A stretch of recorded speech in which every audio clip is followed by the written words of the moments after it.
those who found their way back. It is Abstract Audio Season 3, Episode 7.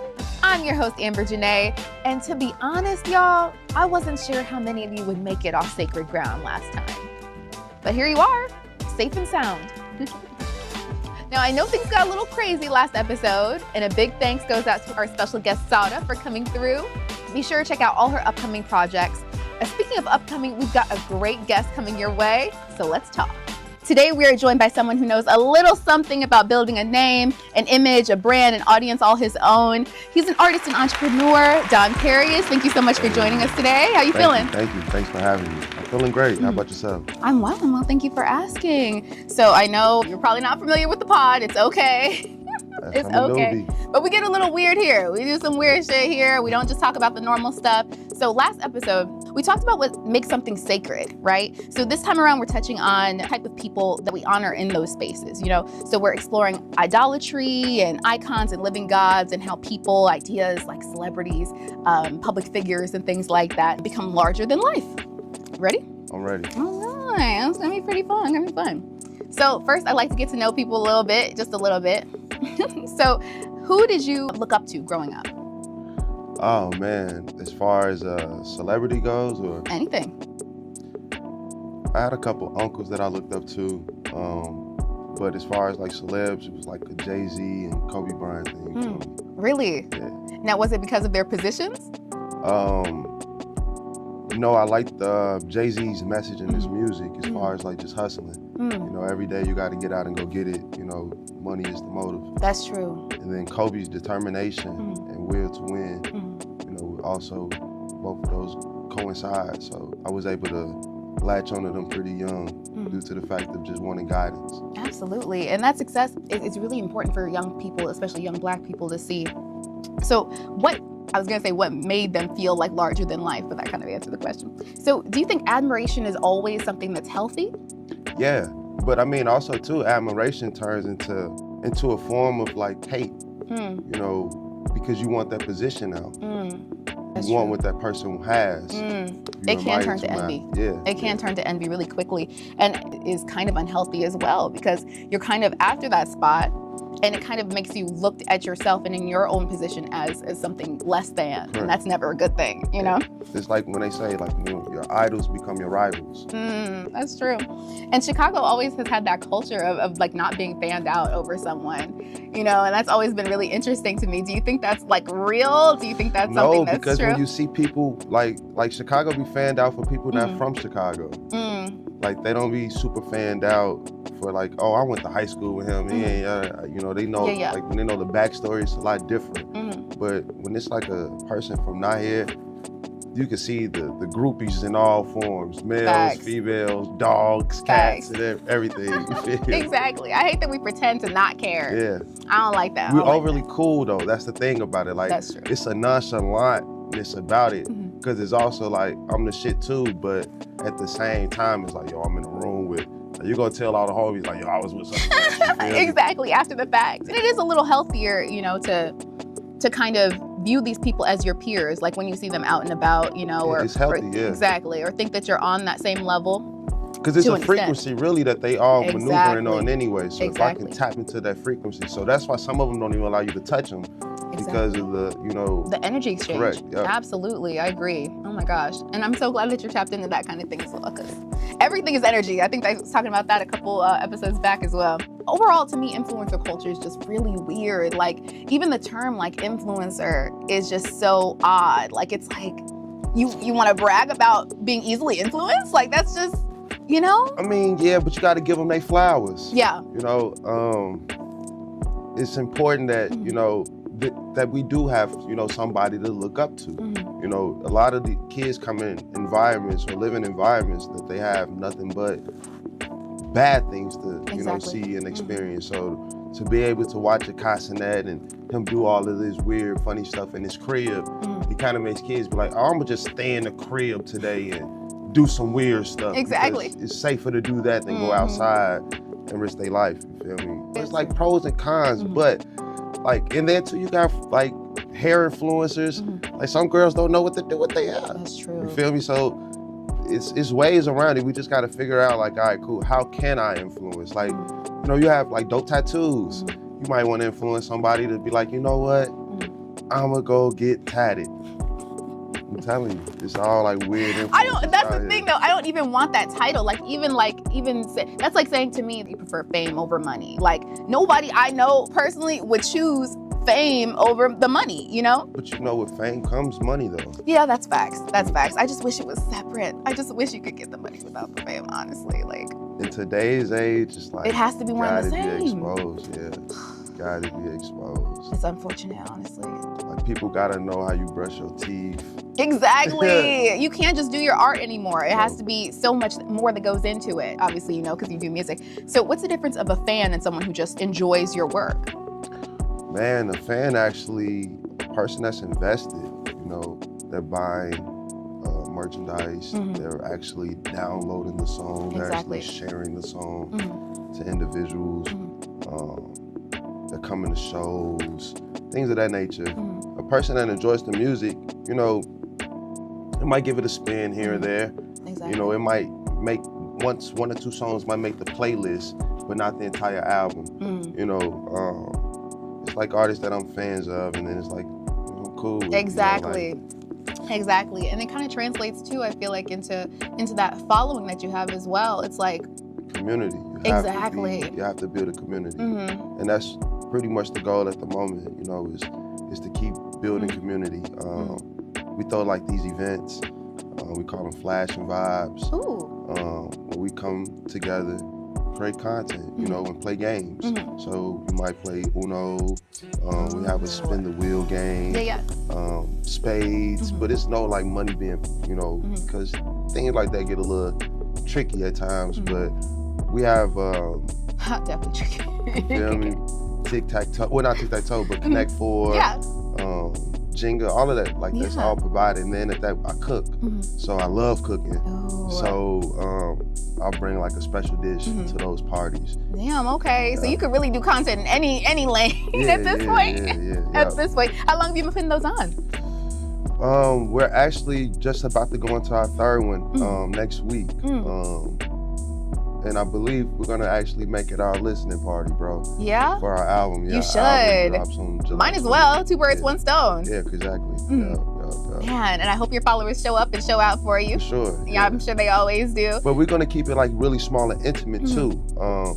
Because it's like a private listening party at the same time, on top of like, you know, the content being there. But we kind of like want to get like people that actually like, not so much say matter, but have influence. Absolutely. In the room for that event, you know, and do like some dope stuff. Like I've got a couple ideas that I've been doing. Absolutely, and that exclusivity aspect of it is so important as well too. And I actually just did an episode about that, about exclusivity and how important it is to people, you know. Not to say that it always should be, you know, because I feel like you kind of risk closing some people out, you know. But at the end of the day, I feel like if they follow you, if they fuck with you, they're going to believe in you. At the end of the day too, I think it comes down to belief in someone and their ability to either change their circumstances or change the circumstances of people around them, which is why kind of people rally around certain people in the Black community, you know. In that kind of form of people believing in you, you know, you kind of have like this pressure too that comes with it, I'm sure, and this kind of this weight that's on your shoulders, I would assume.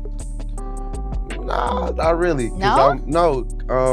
I'm always feel like I'm being creative and expanding. So, I mean, at that too, I have this belief, you know, everything is objective. So, what's for me is for me, and what's for those is for those. Right. So, in my community, you know, hey, if you leave, you leave. You know, there's nothing against it. It's like, it's not like a cult. You know, exactly. Like you have to be a part of what I'm doing. Exactly. You know, you can go through this roller coaster ride with me.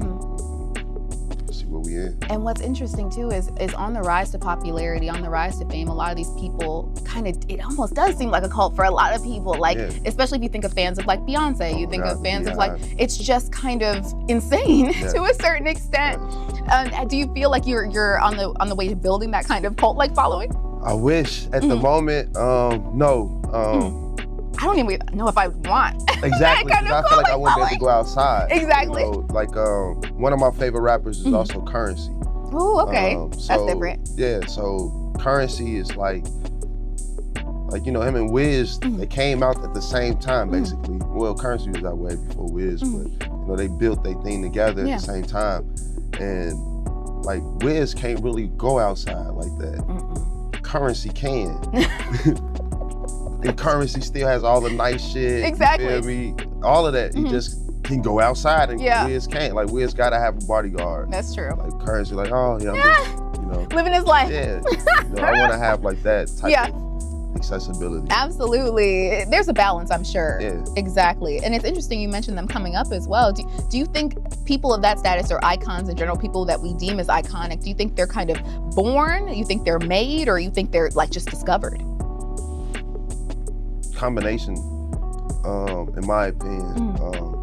Because you do have some labels with so much money and influence, they can push an artist, you That's know, true. And make them seem bigger and larger than life. That's true. I mean, like, no knock to SZA, but before, you know, like, I don't want to say like a transformation or nothing like that, but before her, we didn't even know what she looked like. So it wasn't until that label was like, she's fitting. Yeah. Let's put her out. Yeah. You know, like Neo, for instance.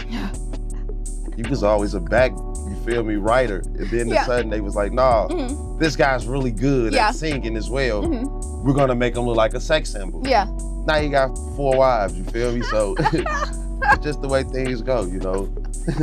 It can be formulated. Some people are born with it, like, you know, but even still, like, Michael Jackson had to get whoopings, you know, consistently. Exactly. In order to get, you feel me, and be who he was. So a lot of this is, I don't want to say grooming because it's so bad of a term now, but you have to be developed in order for this to all happen. But you can be, you know, great at what you do young and, you know, but it still takes some therapy. Like Future got a new thing that he got an album dropping, and like in the press run, like commercial, he's talking about like, man, when you get money, you gotta go get you a psychiatrist. You gotta go get you a you should have one of those even without you feel me? And he was just like, people lose their mind when they get to all of that and they don't know what to do with it. Like that fame can really tarnish everything. Exactly. And to the extent, imagine giving someone all that praise and being on the receiving end of that. I was talking to this girl and she was telling me about how like she was a super fan of Chris Brown. And when Chris Brown had the situation with Rihanna, she ended up like taking all his posters off her wall. It's never that like she was like, I broke up with him too. Yes. And it's just like, that's crazy. It is that you have that kind of connection with someone you've never even met. Sick.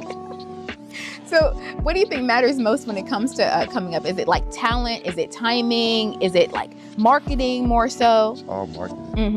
Especially nowadays. Especially nowadays. You don't even really need to be talented like you used to. No. Oh my gosh. As long as you got a good camera in front of you, it don't even have to be a good camera. As long as you got a camera in front of you and some audio, you good to go. Exactly. And do you feel like people can make themselves, can set out to be iconic, or is that just something you kind of fall into? No, some people are actually, like, they're great actors. You know, they're great actors. So they're able to put on a character just for the camera. Once the camera's off, all right, they back to themselves, you know, and it's like, oh, like that's why you sometimes might see one of your celebrity people. I got a backstory, right? So I got a beef with Michael Jordan. Why? Cause I feel like all black people kind of do, right? And they're like, so kind of. You feel me? I got a beef with Mike. Cause I went to go see his son play basketball at Whitney Young. And so it's halftime. So I respect the fact that I don't go bother him while his son playing. You know, I go up there, it's halftime, got his little security guard. Yeah, of course. You feel me? So I'm, hey Mike, I'm one of your biggest fans, you feel me? Wait, how old were you? Like in the 10th grade. Oh, okay. I mean, 10th grade to be exact. You feel me? I'm one of your biggest fans. You feel me? Yeah. That man turned, adjusted himself, you feel me, and started watching the cheerleaders. On purpose? On purpose. Very intentional. I say, oh, well, damn. It's like that. I ain't buying no more mics. It's like that. Yes. Damn. But I feel like he's one of those people who's really separated himself from the, not I want to say from the culture, because he's always going to be a part of the culture, but he's kind of separated himself. I mean, again, my young, low vibrational self. Yeah. Come to ask Mike for a high five. He ain't seen me hoop. Right. He don't care about. Did you hoop too? I did, you hoop but oh, no wonder. Yeah, but I wasn't playing against his son or nothing right. like that. But it's crazy. But yeah, influencer culture has changed all that, because now, you know, you get out there, you might have a shot. You know what I'm saying? You might. Yeah. I'm speaking to. Well, hopefully you run into. I can't wait. Hey, Mike, you remember? I swear. And I wonder too, at what point do people stop consuming like old girl with Chris Brown? Like, when do people stop consuming just the art, just the music, and start like consuming the person? You know what I mean? Like, when does that shift really happen? Like, I'd hate to call it an obsession, but it's almost like a delusion, you know? Yeah. That's insane. I don't know. I think it's been going on forever. You think so? I think like Marilyn Monroe, you know, guys used to fantasize about her all the time back then. You got Denzel Washington. Yeah. Like, so, which is crazy. Denzel was a sex symbol. Yeah, that's true. Like, that's true. Anybody can be anything. Like Spike Lee probably was considered a sex symbol sometime in back the 90s. in the day, he was all right. He was all right back in the day. Yeah, you feel me? Somebody, in the 80s, somebody might have been like, yo, Spike is fire. Good for me. You feel me? Like, yeah, that nigga T. Exactly. But the fans, to an extent, they only know the image. They can't know the person. You can't know the person. Like, that's why they like, you know, when R. Kelly had his situation, everybody, oh my God, I can't believe. Exactly. In their mind, like, all they going is, you know, I believe I can fly. Exactly. You don't know the real person. You don't know, you know, like even the Bill Cosby situation. Like, all of those, you don't know what these people do behind or without the camera in front of them. Exactly. They're all great actors. Actors, specifically that. Absolutely. They're great at that. Yeah, you have to be a great performer. Like, in order to really be successful, you have to know how to perform, like at the drop. Like, exactly. Like Kevin Hart, I'm pretty sure isn't funny and silly all day long. But as soon as the camera comes on, he has to, all right, where's the jokes? You know, exactly. Pull this and that, you know. And are you one of those people you feel like who can separate the art from the artist? Yeah, I have to. Yeah. I have to. Like, I have friends that's always in artist mode, and I be looking like, yo, fuck. Yeah. I wish I could do that, but it takes a lot out of you. Yeah. Exactly. You have to. For my own sanity. I feel like that level of separation is natural. And do you feel like branding almost is more important than talent? You feel like it's the brand as well? Do you feel like you're a brand? Yeah, I feel like the brand is everything. Like, you even have, like, there's no commercials for Rolls Royce. That's true. This is true. All those luxury vehicles. Yeah, like, there's no commercials for them. So the brand is the brand. So you know it's luxury. You don't have to keep, you know, putting it out there and screaming it. You got some brands that don't even have logos on their merchandise. That's true. But you know the quality. So, exactly. You know, when you hear the name, it's like, all right, cool, that's synonymous with quality. I'm all for it. Yeah, but it's getting even more difficult because you have to be so yourself on social media and so yourself to attract the kind of people that you want behind you. You have to be almost 100% you. At the same time, keeping that separation is really difficult. You know, it's like, how much do I give? How much of myself do I really give? So yeah, that's like used to be like a big issue with one of my old, like I guess you could say, like partners. Well, mentors, like doing like the music in the beginning stages of it. He's like, bro, you gotta keep turning it on. And I'm like, bro, I don't want to turn it on like that all the time. Like, I'm not looking forward to putting on the show, like being a gimmick. Like, I feel like a lot of it would be like gimmicky. I think that's why Adrian Bronner and Dean are being successful. It's not like a gimmick. It's like really them. They irritate my soul. But you can't look away. It's like a car crash. Correct. It's like a waiting to happen. You just can't look away, bro. Like, it's odd. And the dynamic, and you just know that they're playing into it, you know? Right. Because you can see them laughing at each other. Like, yo, I can't believe you just said this. It's bullshit, man. It's bullshit. So how intentional are you about your own image and how people perceive you? Not even like to a level where it's like, oh, I care what people think, but like, how intentional are you with it? I'm very intentional. My grandmother, rest her soul, she wouldn't allow me to walk out the house looking like anything. Yes. So that's always been like a message in my mind, like, oh, you gotta be presentable. Yes, at least, especially as a Black man. So as far as like your process, I'm kind of curious as with most creators, with most artists in general, whether it's like visual art or anything like that, I'm always curious as the behind the scenes, the process. So what does it take to kind of switch into that mode for you? So it depends. But it normally starts with a nice lit joint. People still call it joints? Yeah. Nice lit joint. When I think joint, I think like a girl, like all this nice little joint. Ah, my joint. Yeah, that too. You feel me? We use it dual purpose. Yeah. Dual purpose. Yeah, like got that. a double entendre with me. But no, it normally starts with, you know, nice joint. And probably like I like to sip rum. So I might sip a little rum. Okay. And then shit just start coming to me. Like, you know, whatever I'm desiring, I forecast a lot. So I'm very intentional when I'm doing something. So like if I'm looking for a beat, I might shuffle for like 30, 40 minutes, maybe even an hour until I find a proper beat that like speaks to me. And by that time I done finished the glass, I done smoked the blunt, I'm about to smoke another one, you feel me? And now the juices is flowing and like, all right, cool, everything just free falls. With the fashion, it does come from like a place of like just being outside and seeing things and being like, oh, that would be dope if I had that or that. And then, all right, cool, let me do that and add that, apply that to my brand. Yes, and that's what's important. I feel like pulling that inspiration from so many other areas as well. But it's weird too because now that everything is so visual and is so easily accessible, it really gets you in your own head about your own shit. You know what I mean? Like, so I'm just rapping about my life. Like, so I'm not even like, it's really like my day to day or like a whole week or something put into one song or verse. And it's like, it's easy because it's like, I'm also seeing it as I'm saying it. So when people hear it, they're seeing it as well. Like they might not know exactly what the setting is, but they can see it as well. Like it's very visual, like visually put in audio. Like it's an audio, but you can really like see the movie. I love that. Oh my gosh. And even on social media, and that's so important. That's so important too, because they have to feel you. They have to feel you, you know, to connect. Correct.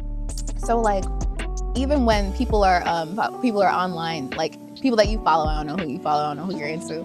Do you feel like them being so present online, say if your favorite artist, I don't know who that, Currency, do you feel like him being more or less present on social media makes him more relatable? Well, it really, really gave us really more insight into like his car collection.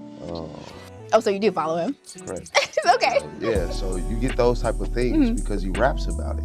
So if he's talking about having, you know, these Chevelles, you know, and Impalas, well, I want to see it. You know, like, you know, it's a famous line by Jay-Z, you know, those rings and things you sing about, bring them out. You know, like, I gotta see it. Like, if you say you have it, I have to see it. Why do you think people are like that? We all from St. Louis, I guess, the shoulder state. You feel me? I guess. Are you? Is that where you're from? No, I'm from Chicago. Oh, okay. I'm just saying, we all St. Louis. You feel me? I feel that. And it's almost to a point too where, and I've always kind of felt this, even, you know, outside of this topic in particular, but your art kind of creates like immortality too. Like men are so like obsessed with legacy. I've said this so many times, but like, it's everything. Is it? Like if you even go back into like the beginning of time almost, like there's so many family crests because people wanted to show their legacy. Like you don't have a tombstone if it wasn't for a legacy like that you tried, like people wouldn't buy it. Like tombstone, I feel like funerals are not for us. Like tombstone, like none of that stuff, I feel like it's gonna matter like 1,000 years in the future. You know what I mean? Of course, it's a good motivator for the time being. Like, oh yeah, and of course, I don't know. Do you have kids? No. No? Oh wow. How old are you? 35. Oh, that's crazy. That's great. And no kids? Oh, lucky you. Yeah, I'm very. Don't rush into it. Don't rush into it. You have kids? Just one. I have a son. He's 10. Oh, dope. I want 10 kids. Oh, that's. Then this has to work out. This has to work out. You feel me? That's why they had none yet. I gotta wait till I feel that. But yeah, humans die. At the end of the day, humans die. Icons do not. You know, Michael Jackson is never gonna die. You know what I'm saying? Like, and when you reach that level, that epitome of success makes sense, but it just comes with so many downsides. I mean, you can Mount Rushmore, immortality. You know, we all go for that. I don't know if I want that. Do you want that? I do. That's what I'm waiting for. And the fact just an artist can record their voice or, you know, photograph their face or paint their thoughts or just speak their mind in any way and continue influencing people like throughout the years is just so powerful. And I think that's why art in general just resonates with so many people. Correct. Yeah. It's here forever. I mean, you do have the alteration of a lot of things. We don't really have to get into all of those. Just over time? Yeah. I see what you're saying. You know, a lot of like whitewashing. Exactly. So with that being said, you still kind of live with the stories. That's the best part about art because, of course, it is, a lot of it is, you know, twisted to suit some people's agenda, you know, behind the scenes. But I like that you can kind of depict it for yourself. You can kind of interpret it on your own. And it means just as much to you as it means to the next person. But this art is so objective. You know, somebody might look at the Mona Lisa and be like, yo, that's the worst thing. And then you got somebody that's like, yo, I pay blah, blah, blah for it. Exactly. You know, like the dude that sold the banana. Oh my God. You feel me? Like that was crazy. Was it a real banana? Yes. It was, right? The dude actually ate the banana after. Oh, did he? Yeah. That's crazy. I heard they were changing it out because it was, you know, it was real and it was just rotting and they have to keep it on a continuous. Not for me. At all. Not for me. But that guy's not immortal for that, you know, like artists can always relate to that. Like, oh man, that guy, you might have somebody come out with a dripping strawberry. Yeah. And that might sell for a ridiculous number. Like, you might need to figure that out. Exactly. Somebody do it. Exactly. And the way that kind of sale can boost, not even in a bad way, but can boost an artist's head up, you know what I mean, is so crazy. Because in general, I feel like nobody's getting that amount of worship and not truly believing it for themselves, starting to believe it for themselves. Like, okay, you that nigga, you know what I'm saying? You that nigga. But after a while, I feel like you start to think that a lot of people, not everyone, start to think that they're better than someone else or above someone else. I subscribe to the fact that nobody's, of course, better than anybody else. But I think there are people who are just better at certain things than other people, obviously, you know, and that's a nice way to put it. Yeah, I mean, we all have our talents, our strengths and weaknesses. That's why it's great to form a team of individuals that can help you out with those areas that you like to do. That's how you really, I feel like, find success. Yeah. It's within the team. Hell yeah. Can't really do it too much by yourself. Right. Was it difficult for you to find those teammates? Yeah, it's been a journey. It's been part of like really much the process. That's the besides the marketing, the next thing is your team. Yeah. You gotta find people who really believe in that vision and see the vision as much as you do. And a lot of times they're not even those people aren't gonna really see the vision until you bring it to fruition. Right. Man, and that's scary. Yeah. That's scary because then you don't really know who's for you. It's a trust thing. It's a trust thing. Yeah. I have a problem trusting. See, you're a lone wolf. Man, for real, I prefer it. Like, I prefer it. But, you know. That used to be my issue. Yeah. I still sometimes, like, revert to it, but then I realize, like, you gotta snap out of it. Yeah. Like, sometimes I'd just rather be alone. Gotta get that team. Once you get that team, and it's like, all right, cool, and then they know what to do. Exactly. Boom, boom, boom. Exactly. I put some postings up on LinkedIn for a couple different things. A couple, you know, just job postings and things like that. I'm like, okay, what if I just pay just a little bit? And, like, applications came flooding in, and I was like, I closed my laptop immediately, like, never mind. Because this shit is overwhelming. Like, the idea of being someone's, like, boss is kind of like, oh my gosh. It's overwhelming. I don't know if I want the responsibility. Sheesh. I mean, you want to be a boss. That's great, you know, in theory, until you have to boss things. Yeah, but I mean, like as a, I said, like you have like a lone wolf type of mentality. So that's already a leader. You know, people gonna follow you regardless. You know, so it's just really about setting those steps and like providing those footprints, and everybody else is gonna, you know, go in that the same direction. Exactly. And they're gonna start bringing in more people like, oh, we really need this person, we need that. So now everything really becomes easier to create, right? You know, and be artistic. And it's funny how we ended up here, because it's like, that's almost the thing I'm against, you know what I'm saying? Just the bandwagon kind of course it's separate, but the bandwagon jumpers, the people who take celebrity so seriously and who idolize these people just because they're doing something completely different than, you know.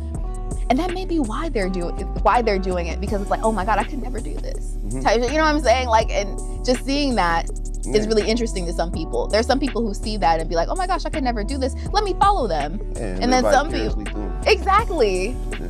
And I'm just not that person. That's crazy. I'd rather just do it on my own. True.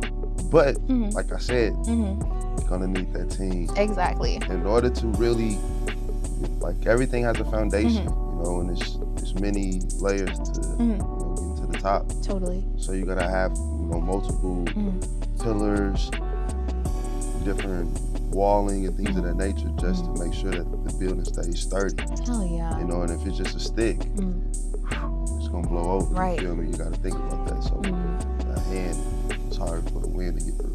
Definitely. Drop some knowledge then. Drop that knowledge then.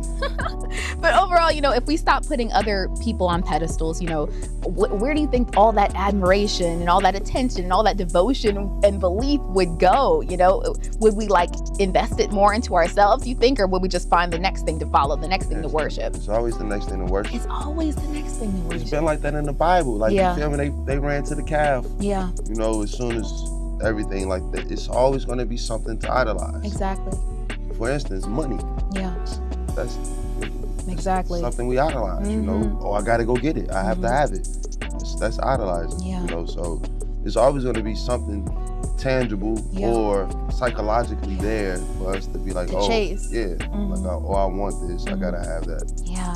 And honestly, not to be this person, but I kind of think that, and I don't know if you're a super religious person yourself, but I think we've kind of seen a drop off in church attendance, in people subscribing to one specific religion. And I think that's also why we see this uptake in fandom, because people are kind of grasping at anything to idolize, to place in that spot in their lives, because you have to believe in something bigger than yourself. Who's to say it can't be a woman? Who's to say it can't be an artist? And even if it's not an artist, like you said, people are always going to be slaves to something. Like for instance, I saw this stripper on Instagram, and she made a comparison that the stage she strips on with the pole is an altar, and men and women alike come to praise at that altar, come to deify her, you know? And it made so much sense to me. They're throwing money, they're tithing to her, you know, as a stripper, spinning around on this pole. So it's true, it's always gonna be something for someone. It's always gonna be something. It's healthy and unhealthy at the same time, right? It's like you're always in that constant state of longing. And I feel like when you vibrate at that frequency of lack, you know, you can't really succeed. You won't really get anywhere if you're like, oh my God, I need this, I need this. Billionaires, they looking for the next billion. Yeah, they feel me? Like they if in order to stay a billionaire, they got to keep making a move. Yeah. And ironically enough, it's going to keep making them more money and get more billions, but they'll never be satisfied. Exactly. They're going to keep like buying different things, finding something else as a new hobby. You can never be satisfied. Well, yeah, I'm satisfied with this. I hope you were satisfied with our conversation as well. Thank you so much for speaking with us. Go ahead, plug your Instagram, plug what you got going on. So I am Don Parious. You can find me on all social media, on all streaming platforms at DonParious. I also have a new brand that I'm about to be releasing. It's called Give Me My Flowers, GMMF. These hats will be available soon. Actually, you can hit me up now if you would like one. They'll be available by the time that you guys see this episode. So yeah, and then also too, on July 20th, me and my partner, Steam and Beeman, gonna be dropping our first collab EP together. It's called PB&J. There's a lot of dope tracks on there. A lot of it was mixed and mastered and engineered by some really dope and creative people. So I hope y'all really enjoy it. It'll be dropping, like I said, July 20th, PB&J. You can find it on all streaming platforms underneath Don Parious or Steaming Beaming. Hey, okay. I can't wait to hear it. Definitely. I'm gonna definitely check it out. You're gonna love it, definitely. Yeah, get those pre-orders in. Thank you so much for coming on and speaking No with problem. us. Thanks for having me. I appreciate you.